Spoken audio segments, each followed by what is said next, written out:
রকমের মাছ রাখা, তো ভাবলাম ওগুলো ভর্তা করি আর বেগুনটা সুন্দর করে চাক ভাজি করি। ফ্রিজে রাখা ছিল ইলিশ মাছ ভাজা, তারপর রুই মাছ ভাজা 2-3 পিস, তো ওইগুলো একদম সুন্দরভাবে একটু তেলে ভেজে এগুলো ভর্তা করে খেয়ে নেবো। যেহেতু একদমই মাছগুলো অনেক বেশি ছিল আর ইলিশ মাছও ছিল, তা ভাবলাম যে একটু ভর্তা ভরে এগুলো দুপুরে খাওয়া যাক।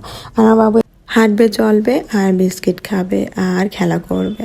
তো এই শেষে বারবার সে স্যাডনেস করছিল যে বাসায় কেউ নেই, তার ভালো লাগতেছে না। তো আমরা একটু ভর্তার জন্য বেশ অনেকখানি ঝাল নিলাম আর শুকনো মরিচ, কাঁচামরিচ, পেঁয়াজ, সরিষার তেল যা যা লাগে দিয়ে একদম ধনেপাতা দিয়ে খুব সুন্দর করে ভর্তাটা করলাম, যাতে করে একটু গরম ভাতের সাথে খাওয়া যায়। বেশ মজা হলো ওই মাছ ভর্তাটা, কারণ এখানে ইলিশ মাছ দেওয়া ছিল, রুই মাছ দেওয়া ছিল, তো সব মাছ একসাথে করে এই ভর্তাটা করা এতটাই মজা গরম ভাতের সাথে।